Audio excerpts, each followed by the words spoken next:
The fight for women's rights has been an ongoing battle for many generations. Feminist movements promote gender equality in economic, political, legal, and social structures. One of the first feminist movements began with the Women's Suffrage Party in 1912, which was dedicated to securing total political equality for women. They helped earn passage of the 19th Amendment, which gave women the right to vote in 1920.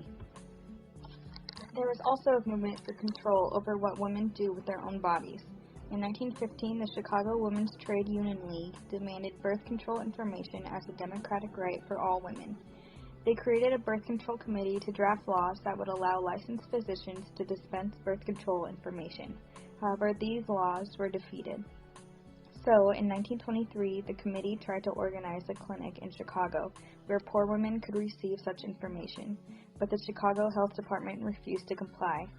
The committee eventually turned to promoting birth control centers that functioned inside doctors' offices and founded the Illinois Birth Control League to set up such facilities. This eventually became Planned Parenthood centers. Feminist movements declined thereafter because the social structure was not accepting of the radical ideas at the time. However, a crucial social change occurred in 1939 to the mid-1940s during and after World War II. Once the men were deployed for war, the women began filling their husbands' jobs. They also began doing the men's chores at home. Women's clothes started showing more skin due to the shortage of fabric, and once women got a taste of independence and discovered their sexuality, there was a change of social order when their husbands returned from war. Women did not want to go back to being housewives. They liked working, so during the 1950s and 1960s, increasing numbers of married women entered the labor force. However, in 1963, the average working woman earned only 63% of what a man made. That same year, Betty Friedan published The Feminine Mystique, which critiqued the middle-class patterns and, in turn, helped millions of women express their sense of discontent. This ignited the women's movement of the 1960s and 70s. This movement originally focused on dismantling workplace inequality, such as denial of access to better jobs and equal pay.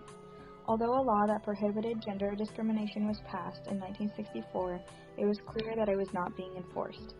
So, in the summer of 1966, a group of feminists decided to form the National Organization for Women, also known as NOW, which lobbied Congress for pro-equality laws.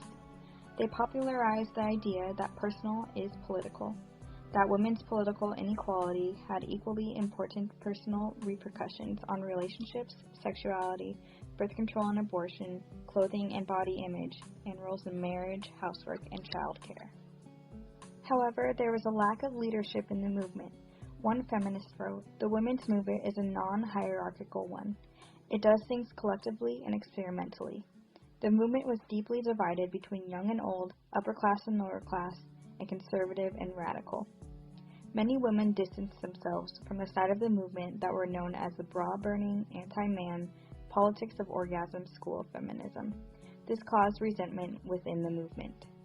By the end of the 1970s, activists burned out and the women's movement fragmented, but the change they established with services such as rape crisis centers, women's shelters, health clinics, and the social change they inspired by making possible the equal access to education, increased participation in politics in the workplace, access to birth control, and the existence of resources were integrated into the mainstream culture.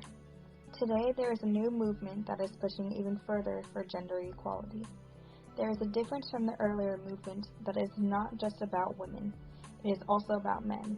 It is not man-hating, but rather it is including men to participate in the discussion for gender equality on both sides.